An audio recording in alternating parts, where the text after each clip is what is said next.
Hello and welcome to SATV's International Affairs. My name is Rashid Kanchan as your host, and we have in studio our International Affairs commentator Shamsul Alam Pantho along with Mr. Bobby Hajjaz.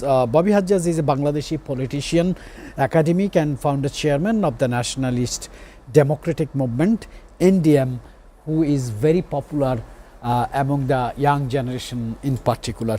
Let me start with Shamsul Alam Pantho. What are you going to pick from today's international top headlines? Because many things is happening in Israel, Russia, Ukraine, Russia, Israel, Iran, and also in NATO meeting is going on. Already finished official meeting, but other sideline meetings is going on. What are you going to pick today for today's discussion?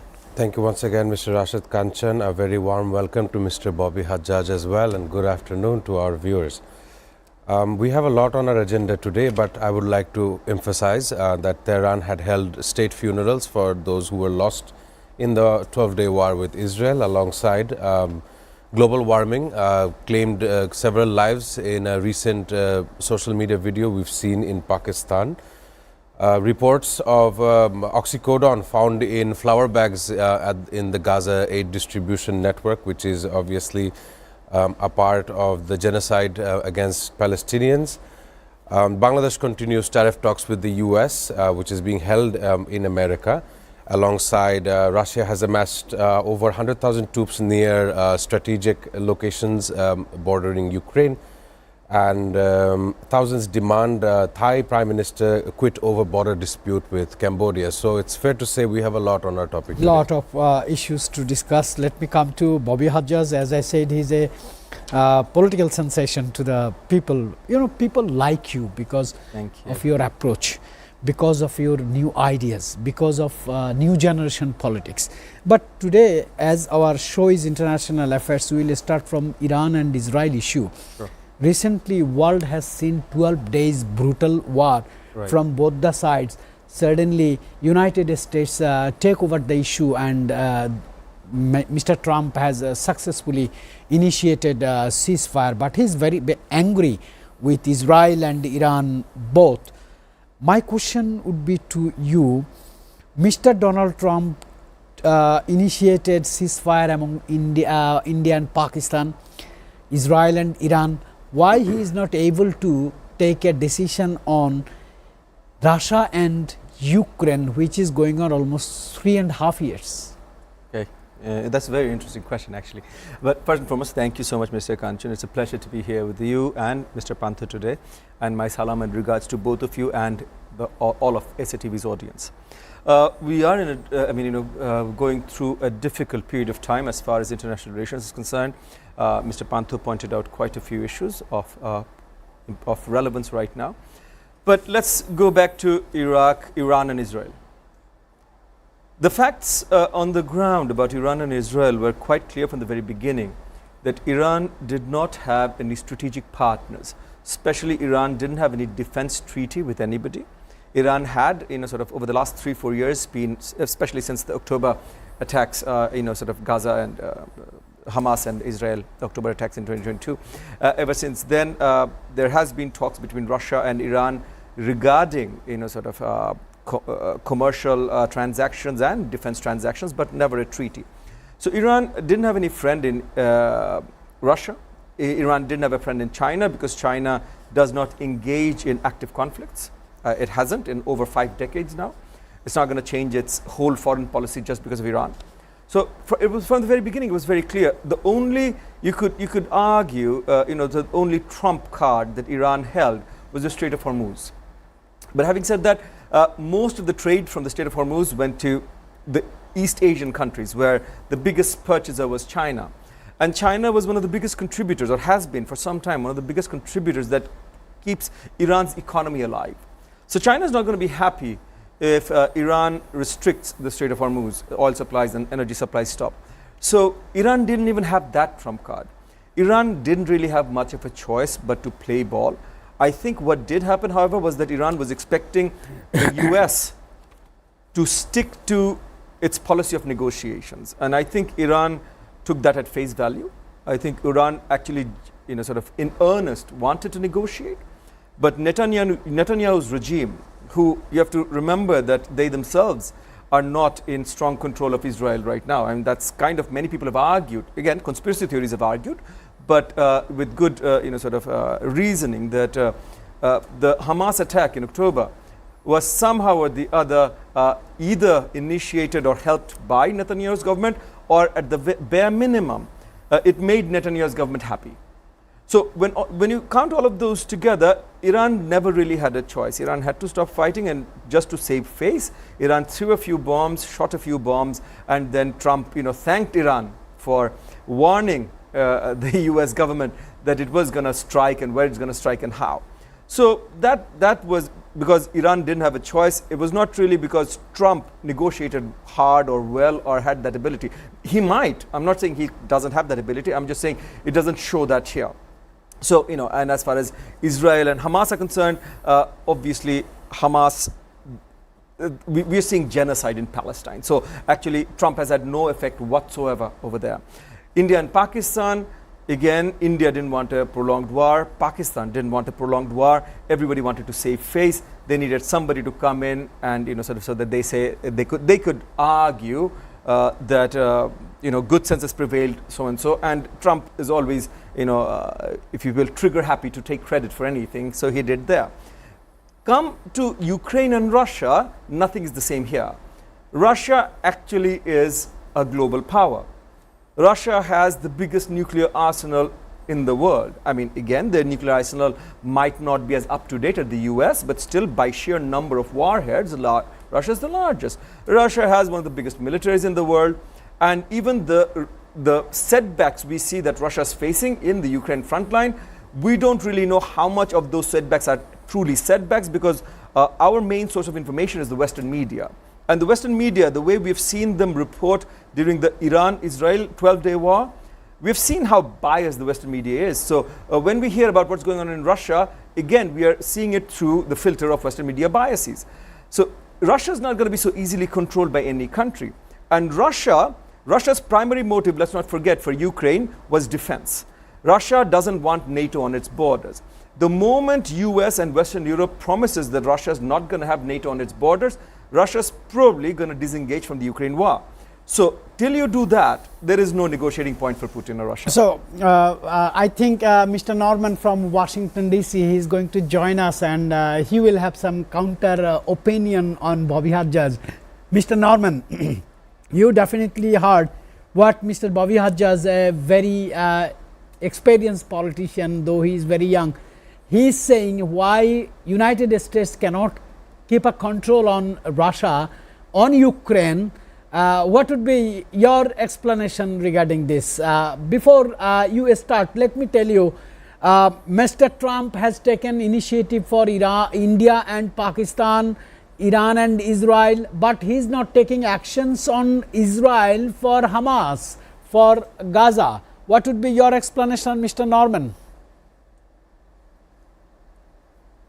First thing, good morning and welcome. Hello, everybody from Washington, D.C. The issue with Russia and Ukraine is something that's obviously been going on for a period of time. Right now, the current administration is focusing hardly on the ceasefire and how to deal with Ukraine and Israel. There has been ongoing conversation with Russia, but Russia has its own agenda, and right now we're taking one step at a time. So there's the Congress and the people in the United States is trying to avoid war at all points that it can. We are not in a mode of fighting multiple different battles. So right now we want to get one thing out, one of these things settled: the ceasefire and the situation going on with Iran and Israel is our main focus. So one more question I would just to put in your table. that your president expressed his anger to Israel and Iran both, but he used some languages as well for both the countries. Do you think expressing anger to Israel is a diplomacy or to mislead the world that he is really angry to the Benjamin Netanyahu? I think the latter part is that he was overly expressive regarding the situation in whole. But if you notice his conversation, he said, I'm not happy with Israel. I'm not happy with Iran, but I'm really not happy with Israel.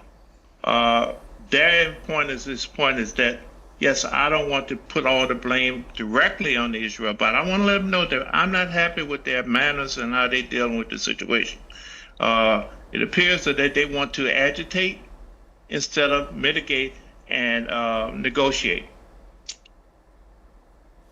Mr. Norman, please stay on the line. When I will come back to you, I'll ask you one question. The world knows that President Trump and your pet Hexet has a big takeaway from NATO, from Hague, Netherlands, because they've been able to manage the European leaders, especially the NATO leaders, that the GDP, 5% of the GDP has to be shared in the security purposes. This question I will keep in your table when I will be coming back to you. Let me go to Shamsul Alam Panto, our international affairs commentator. You know, Iranian supreme leader has given a speech. He said, we given the blood, but we didn't give or sacrifice our integrity. Do you find a huge patriotism and solidarity in these two lines given by a supreme leader like Ayatollah Khamenei? Well, thank you, Mr. Kanchan. Of course, yesterday we've seen massive state funerals, and Mr. Ayatollah Ali Khamenei had addressed the nation. He also said that they achieved victory and dismissed claims by the US and Israel that their airstrikes had severely impacted their nuclear infrastructure, and also stated that these were definitely exaggerated by President Trump. In addition, Iran also is seen to have a dissociative relationship with the IAEA, is the atomic watchdog. Of course, this comes in the backdrop of the 12-day war. Once again, I'd like to add to the fact that the state funeral had seen people had attended in the thousands, the state mourning. We've seen everyone crying for their loss, or those military personnel who lost their lives, notably Mohammad Bagheri. He was the leader of the Iranian armed forces, and this only comes to show that the major nationalism is prevalent in the Iranian community. And of course, even as we are a media company, we've seen the state Iranian television channel being attacked in a very emotional live talk show was broken apart. So yes, it's fair to say that the Israeli aggression was far beyond what it should have been. Sir, before I ask a question to Bobby Hajjaz, he is a very popular young leader in Bangladesh. We have seen, sir, in Iran, even the 12 days war, massive casualties, huge destroy in the whole country. We have seen the solidarity, we have seen the unity among the Iranian people to their leader, to their president, to their military. But in Bangladesh, whenever something happens, we are not a united nations, we become divided. As a politician, my very hard question to you, why the nature of our politics is to be divided, not to be united? First and foremost, I can't completely agree with you there, Mr. Kanchan. But in Iran, what we're seeing right now, because up till the start of this 12-day war, the people in Iran were quite divided. They were quite united. I mean, at least from what we gathered from the Western media. Now, this is always important to remember. We've got to start off with that.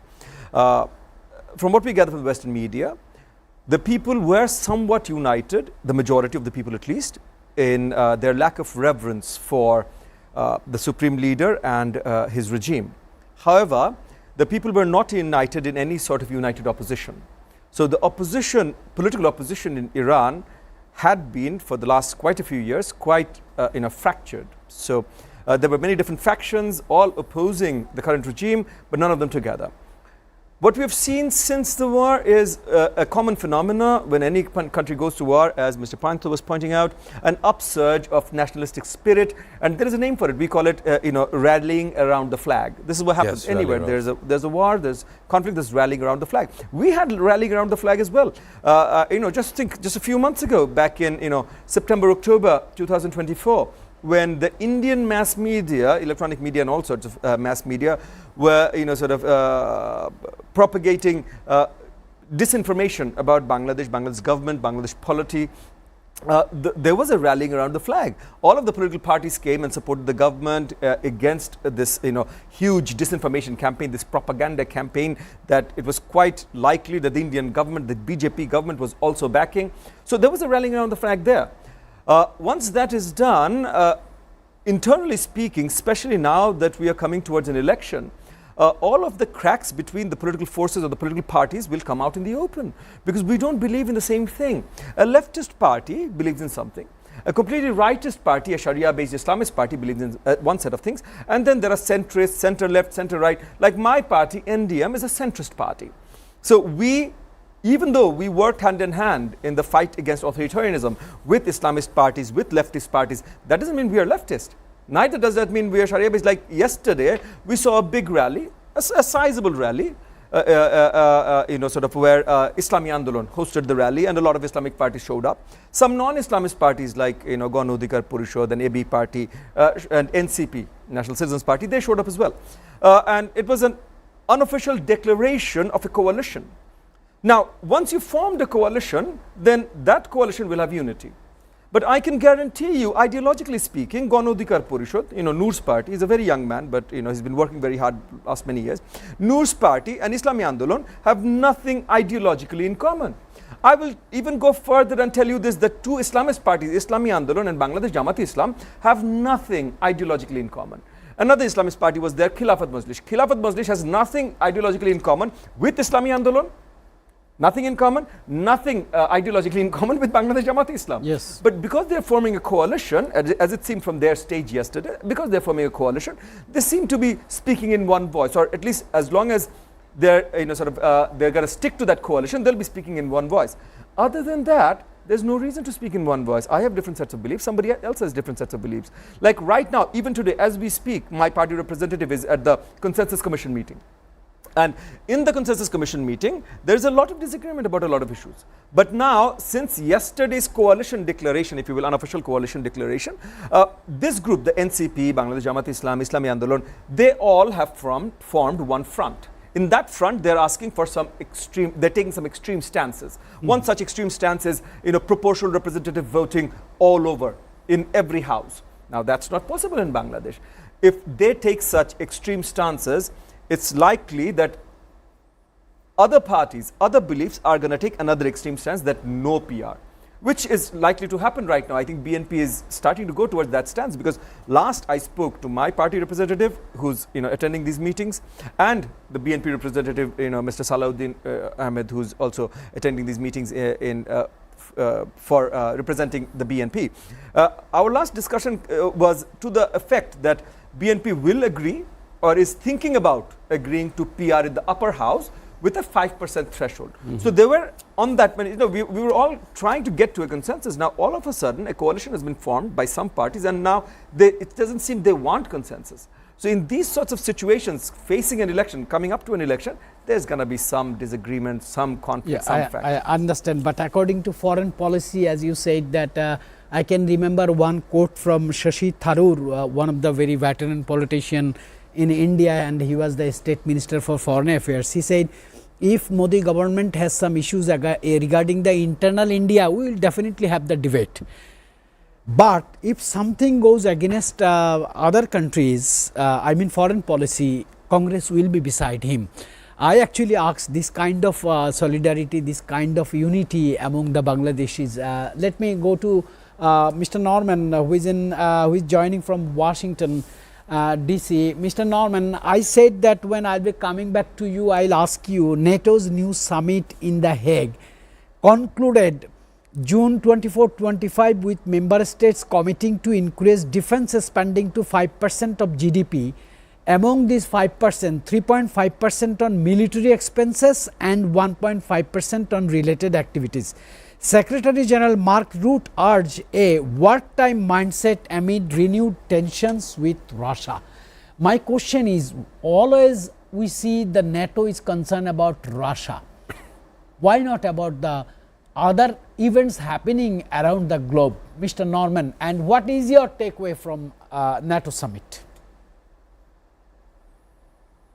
Yes, the NATO summit concluded from last week for the purpose of the United States.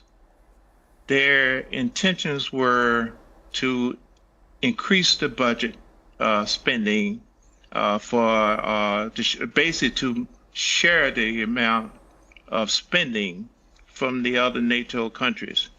NATO itself is focused on defense of Russia, defending Russia. Of course, the ongoing conflict with Ukraine and Russia is an important part, particularly for the people, the citizens of Europe. The United States was very pleased that the 5% increase was approved, and that gives our country an opportunity to basically to mitigate and to share the expenses. Right now, we are paying a disproportionate amount for defense around the world, particularly in the bases in Europe. And as you know, we just had Congress, actually the Senate this morning, just approved our budget. They're working on the budget spending. We have a spending budget that has to be approved by the 1st of July, and some of that is including money spent overseas, and now we can divert that money that is being cut and increase to the necessary needs we have in the country. So it was a win-win situation because we have to balance our budget, and at the same time we have an obligation to NATO and other parts of the world. So by having the other countries come in and increase their spending budget, it takes and lessens the burden. Mr. Norman, President Trump was saying to his office, Oval Office, that why United States will take care of NATO members by the United States citizens' tax-paying money.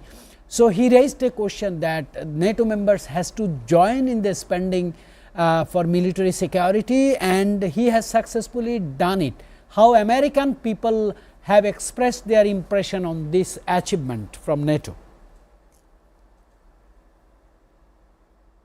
Again, this is a positive thing for the administration in terms of the citizens. We prefer peace. We prefer not to be engaged in these type of conflicts around the world, but unfortunately, because of who we are and what we represent, we know that we have to share that responsibility. Anytime there's a reduction in the amount of money, expenses, and our soldiers being utilized in other conflicts in the world, it's a win for a positive win for the citizens. Thank you. We do not like to have our people all over the world. Thank you, Mr. Norman. Please stay with us. I will ask a counter question to Bobby Hajjaj, who is a very smart politician. You see, we have seen United States control the India and Pakistan war, Israel and Iran war. Still, Israel is getting backing from United States to attack on Hamas, killing innocent women, children and civilians. My question is, there are other superpowers. Where are they? What are they doing? So do we call it still the unipolar world? Well, it is, honestly speaking, only by the sheer definition of the phrase superpower. If you go into sort of foreign policy or political science, the sheer definition of the phrase superpower, there is actually only one global superpower right now. So in that regard, we are currently living in a unipolar world.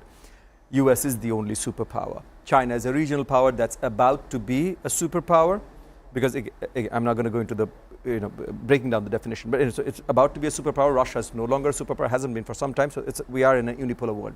As far as the India-Pakistan war, actually India and Pakistan both wanted to stop. And Mr. Trump was able to take credit. He took credit. That's absolutely fine. As far as Israel is concerned, Israel is continuing the war, and Netanyahu's plan was from early 1995. So this is a 30-year-old plan. Was to disrupt all states within the region. That includes Palestine. That includes Lebanon, that includes Syria, that includes Iraq, that includes Iran, that includes, to a certain extent, it hasn't for some time, but if there's an Egyptian upsurge, then Egypt. So Netanyahu's plan for 30 plus years has been how he can dismantle this threat to, or his perceived threat to Israel. And he has worked with U.S. foreign policy for 30 plus years, and especially if in the 90s, Mr. Norman is, obviously a very highly experienced bureaucrat from the U.S., from D.C., so he has a much better understanding of this than I do. But even from the 90s, Mr. Netanyahu has been closely linked with the neocons, the neoconservatives, it was people from the neocon group who backed for, the Iraq war, who backed for the war in Afghanistan. So these sorts of disruptions in the Middle East. So there is no reason to think that Israel doesn't have a huge impact on U.S. foreign policy. Especially, even Israel is not all together on this. It's if you will argue, it's more of a racial thing. It's the Ashkenazi Jews. So the European-based Jewish, Zionists, if you will. Who are pushing for this, and they have a huge lobby in Washington D.C. Be that the White House, be that Congress, Senate, they have a huge, huge influence there, and that influence has.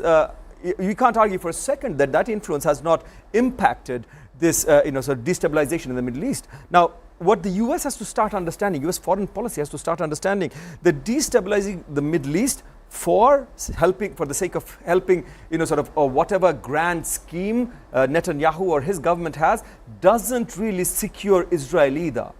A secure, defended Israel, if you will, if that's your ultimate goal, is a stable, peaceful Middle East. And you don't get a stable, peaceful Middle East by bombing Iraq, Afghanistan, Syria, and Iran to 100 years ago. So coming to terms with peace in the Middle East is important for Israel's security, and I think U.S. foreign policy has to start working as a global, the policeman of a unipolar world. Their foreign policy, not if you will, working for watchdogs for Israel. So that has to change. Sir, I just was hearing very attentively the way you described. I want to make a tough question for Shamsul Alam Pantho, because you are studying on international affairs commentary, you are watching international newses, you are analyzing international newses.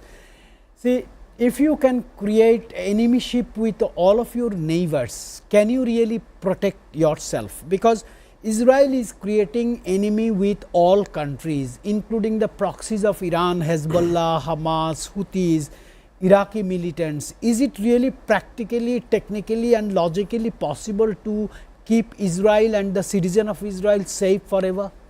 Well, let me add on to your question as well. Before the 12-day war, we've seen leaders in Ireland, leaders in Australia condemning Israel for a different topic other than Iran, obviously for their assault into Gaza, which remains as the greatest humanitarian crisis ever. The show today, Mr. Hajjaj also mentioned how to take the Western media. Every now and then when the Western media talks about Iran's nuclear program, we see that they mention the IAEA. Let me also point out that Israel itself has a very secretive nuclear program. And according to yesterday's inside story on Al Jazeera, I've seen that finally is coming to question whether the IAEA has any kind of regulatory framework inside Israel's nuclear program. There remains a double standard when it comes to nuclear weapons, whether for attacking a nation or whether for deterrence.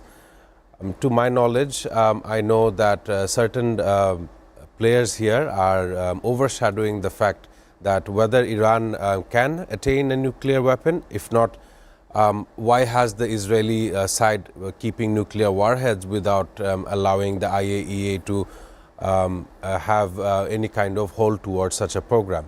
So definitely there remains a very big question in regard to Israel. And of course, we've seen countless times that Israel takes liberty to attack much of the region in the Middle East. Of course, even last month, we've seen Donald Trump visiting all the Middle Eastern states in state visits. Much of the deals were done between UAE, Saudi Arabia, Kuwait as well. Qatar as well. So we can understand that the situation in the Middle East remains very volatile, and any moment the situation can go out of hand. We've seen Iran taking a strike on the Al Udeid airbase in Qatar. If it had prolonged, if there was no ceasefire, by now we would have seen a major escalation-like event, which of course has been deterred by America. And of course, Donald Trump did criticize both Israel and Iran for this matter as well. Right. Sir, from you, I want to take a question before I go for a break. Mr. Norman, Mr. Pantho was describing that United States of America and IAEA, International Atomic Energy Agency, plays a double standard on nuclear issues, especially for Israel and for Iran. Different policies, different outlook, different statements. What do you think? Is this complaint from different perspectives really true that America and let me come back from a break. Probably we have lost the connection with Washington DC. We'll be right back.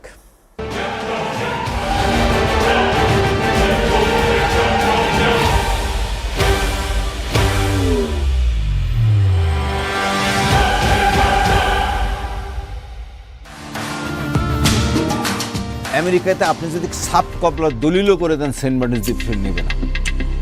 Saint মার্টিনসের গঠন, চারিদিকের সাগর, Saint মার্টিনসের আয়তন সবকিছু মিলে একটা ঘাঁটি করার জন্য আদৌ উপযোগী।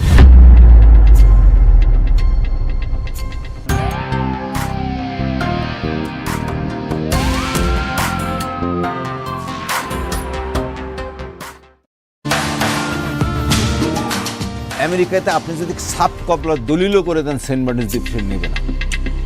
সেন্ট মার্টিনসের গঠন, চারিদিকের সাগর, সেন্ট মার্টিনসের আয়তন সবকিছু মিলে একটা ঘাঁটি করার জন্য আদৌ উপযোগী।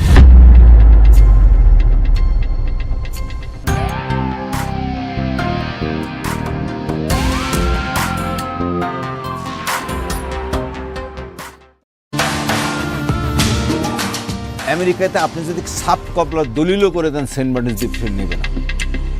সেন্ট মার্টিনসের গঠন, চারিদিকের সাগর, সেন্ট মার্টিনসের আয়তন সবকিছু মিলে একটা ঘাঁটি করার জন্য আদৌ উপযোগী।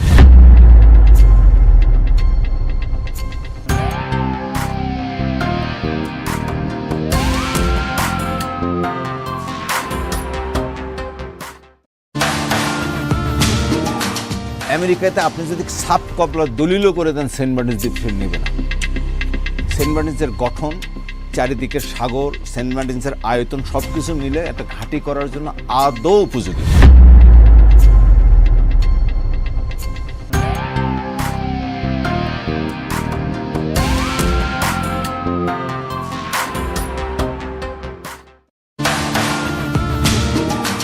আমেরিকাতে আপনি যদি সাব কপলার দলিলও করে দেন সেন্ট মার্টিনস দ্বীপ ফিরে নেবে না। সেন্ট মার্টিনসের গঠন, চারিদিকের সাগর, সেন্ট মার্টিনসের আয়তন সবকিছু মিলে একটা ঘাঁটি করার জন্য আদৌ উপযোগী।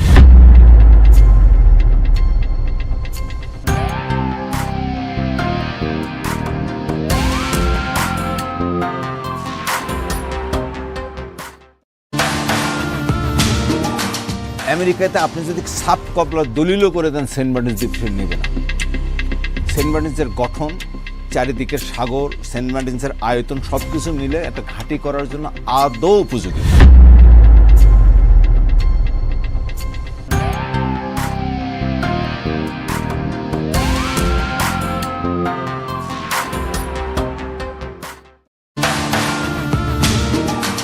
আমেরিকাতে আপনি যদি সাব কপলার দলিলও করে দেন সেন্ট মার্টিনস দ্বীপ ফিরে নেবে না। সেন্ট মার্টিনসের গঠন, চারিদিকের সাগর, সেন্ট মার্টিনসের আয়তন সবকিছু মিলে একটা ঘাঁটি করার জন্য আদৌ উপযোগী।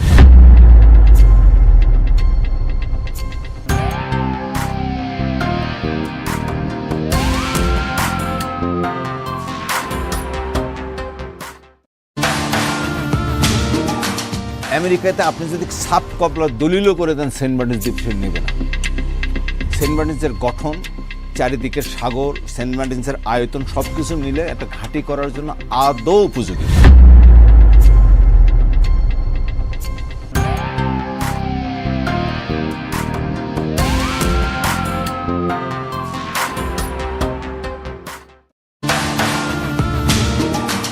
আমেরিকাতে আপনি যদি সাপ কপলার দলিলও করে দেন, সেন্ট মার্টিনস দ্বীপ সে নেবে না। সেন্ট মার্টিনসের গঠন, চারিদিকের সাগর, সেন্ট মার্টিনসের আয়তন সবকিছু মিলে একটা ঘাঁটি করার জন্য আদৌ উপযোগী।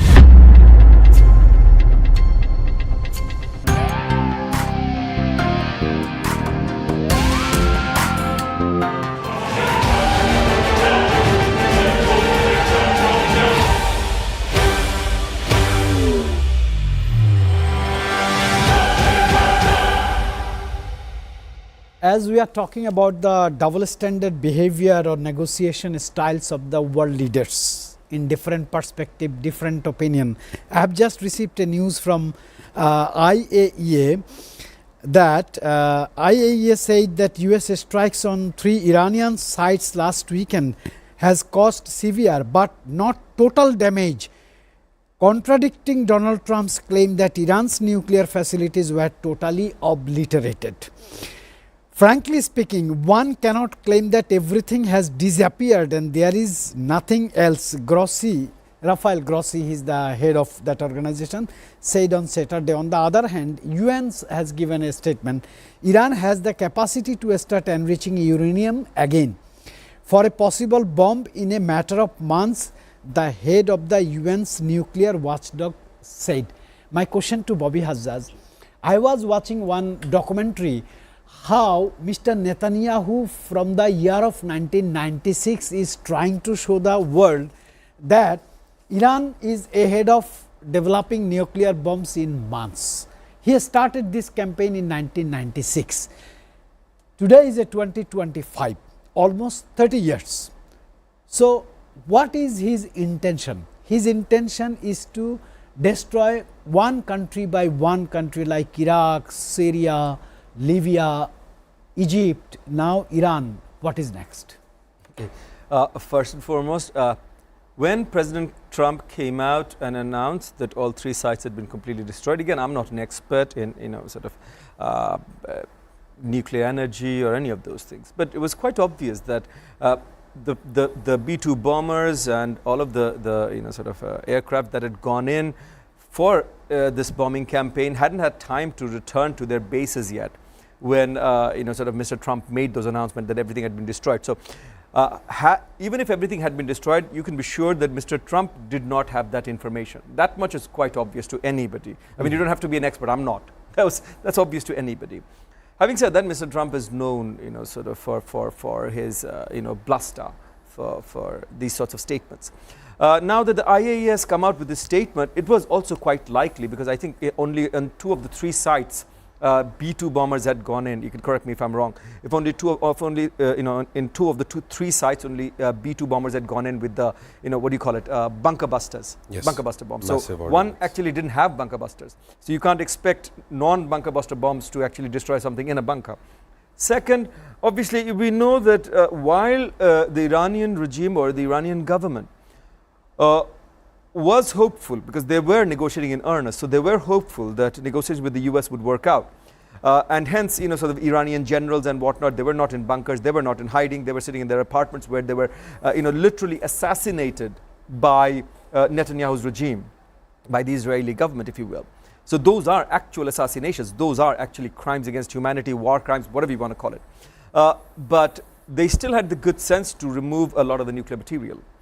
So you can argue, which it seems the IAEA has come out with it, that they have learned or shown that the amount of damage that was done to those 3 sites were not absolute.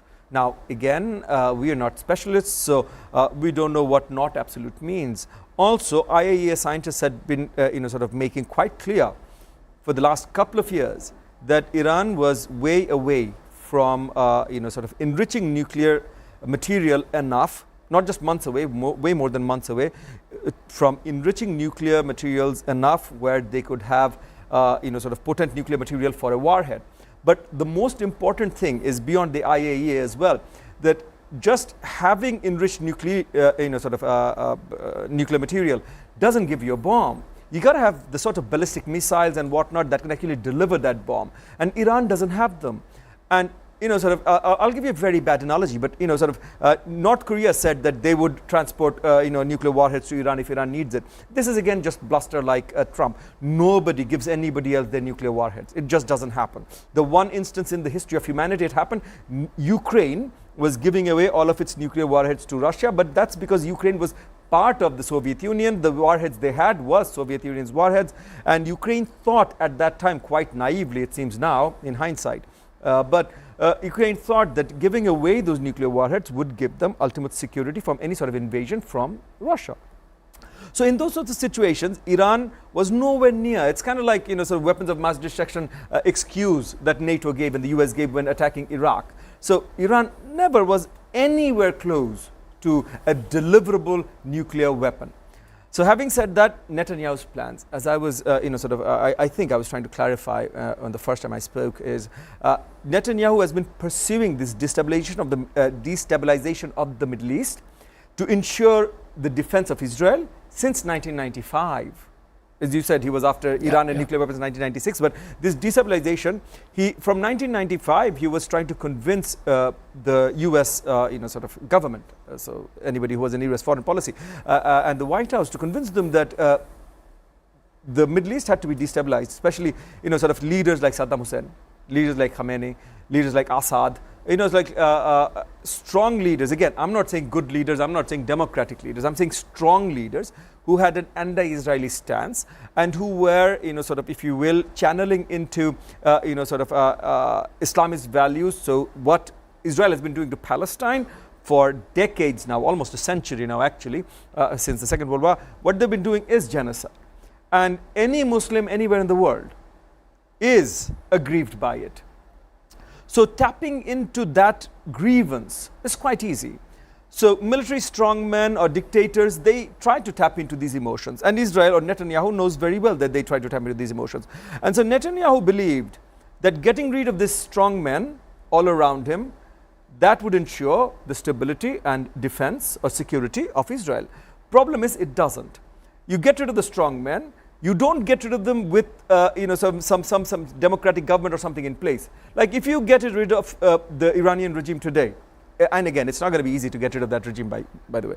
But if you do, what replaces it? Look at Iraq. Iraq has been pushed back like 100 years when Iraq was a thriving country, especially if you go in the early 80s. I mean again, let's go late 80s, because early 80s the Iran-Iraq war started. Iraq was going somewhere. Iraq was actually developing. Then it was basically Saddam Hussein and his folly that took them into the Iraq-Iran war. But having said that, in the late 80s or even in the early 80s, in between, before and after the 8-year Iraq-Iran war, Iraq was a thriving country, and then the Gulf War took place. And look at Iraq after, and then finally when the Ba'ath Party regime or Saddam Hussein's regime was removed, now Iraq can hardly even be called a country. Look at what has happened to Afghanistan. And when you argue about Iran or Iraq or Afghanistan, Iran was a democracy. It was the CIA, it was US foreign policy that got rid of Iran's democracy and put in a dictator, the Shah, which was then replaced by a revolutionary Islamist clerical government. Same with Afghanistan. So US foreign policy has gotten things wrong for decades, if not centuries.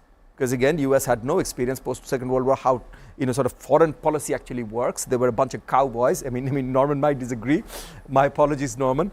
But that's how US foreign policy worked after the Second World War. They were a bunch of cowboys, hot-headed cowboys shooting their guns around. And still, that's what kind of in many ways they do. They've got their 7th Fleet, their 9th Fleet, their 5th Fleet. So they are the strong men unipolar world, only superpowers. So they are the strong men of the world. They can do whatever they want. And so they don't look at the nuances, the nitty-gritties of government, of culture that are important to appreciate in foreign policy. US forgets that it has the most strongest soft power in the world. It forgets that. And then it goes into the kind of policies and the machinations that are conjured up by evil men or crazy, men like Netanyahu. And that is the true tragedy. And Netanyahu is not that much popular in his own country. General Benny Gantz says if you declare the election tomorrow, you will be losing the election because Israelis knows you are a corrupted person. I want to come to our international affairs commentator Shamsul Alam Panthu. See, everything is a game changer, is a well. Iraq has faced the same thing. Libya has faced the same thing. Egypt has faced the same thing. Syria has faced the same thing. Now Iran. Do you predict anything, any country new? Well, I mean, the entire attack in the 12-day war was based on Iran's capacity and capabilities in order to infrastructure to build infrastructure which would be supported by enrichment of uranium. Of course, because of this 12-day war, we will only see a speed up of such a momentum. The Iranian Revolutionary Guard Corps was attacked, while, as Mr. Hajjaj says, while in their homes in their own free time, which is international assassination.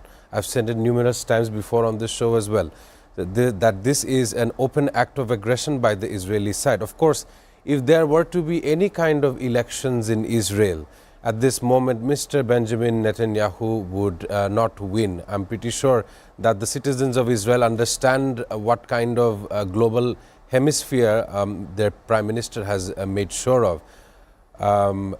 Definitely, how long the state of Israel may cease to exist is a matter of question as the daily aggression towards Palestinians in Gaza continues. And even in a recent latest news report, we've seen that the food supply was laced with the prescription painkiller oxycodone. It was found in the various flour bags according to Anadolu Agency of Turkey. And even this morning, the death toll in Israeli attacks on Gaza had topped 60 individuals killed. So there has been no solid ceasefire between this region, even though ever after since the Iran and Israel escalation, Qatar and various other Middle Eastern components are now finally talking about a ceasefire. And even Donald Trump had mentioned in the coming week there should be some kind of ceasefire negotiation taking place. Right, sir.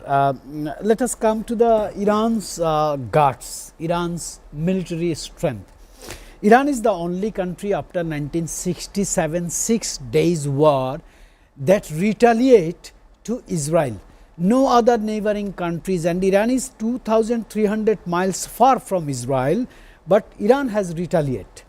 My question is, why not other countries are coming and sitting in a table to protect themselves, to make an regional cooperation to protect themselves from Israel? I want to do this hypothetical question to Mr. Bobby Hajjaj because he is a very learned person. I really like his explanation. Thank you so much for your kind comment, Mr. Kanchan. The problem with the region is that while the rhetoric that has come out of many of the countries, including the Kingdom of Saudi Arabia, Jordan, Egypt, has been supportive of Iran, none of these countries really want to see Iran prosper. And there is a good reason. Iran as in Iran's current regime prosper. Let's not say Iran as a country prosper. None of these countries or none of these regimes or governments wants to see Iran's current regime prosper. Why not? Because the current Khamenei regime or Iran's current government has for decades helped insurgents within these countries. So the Kingdom of Saudi Arabia, the only other country in the region that it's afraid of is Iran. Partly because of ideological reasons, Saudi Arabia sees itself as the stalwart, as the bulwark for Sunni Muslims. Yes. And Iran has been the bulwark for Shia Muslims. So there is that. But Iran is a clerical revolutionary state, and the point of revolutionary states is to export that revolution. And if you look at Jordan, if you look at what do you call it, Saudi Arabia, even if you look at Qatar, that has some at different points in time been friends with Iran, All of these are monarchies. And if there is any direct, sort of antipode to a revolutionary government, it's a monarchy. So ideologically, these governments are never comfortable with Iran. And obviously, Iran has actively tried to work against, help insurgents. I mean, talk about, sort of in Yemen, talk about, many other places, active insurgents in these countries. So these countries are not happy with Iran. These countries don't want to work with Iran. Even Turkey, which is, an Eurasian country, if you will, but even Turkey, who has worked on, certain issues and whatnot with Iran, are not necessarily partners or friends with Iran. Even with Syria, Turkey was in one camp and Iran was in another camp. So there's not going to be regional help for Iran. Iran kind of has ensured this, and obviously US-backed foreign policy has also not helped Iran's cause. Right. But Iran has ensured that Iran doesn't have regional friends. It's not just all the US's fault. Iran has many faults on its own as well. So thank you, gentlemen. Shamsul Alam Panthu, International Affairs commentator, and Bobby Hajjaj. I again want to say that young star politician, we hope for the best, and Norman for your contribution. Before I conclude, I just want to remember one thing, that today is 29th June. In 2007, Apple has launched his iPhone and changed the entire revolutionizing the mobile technology. Over 2.3 billion units of iPhone have been sold since today. World is observing Apple's or iPhone's birthday today. I'll see you tomorrow.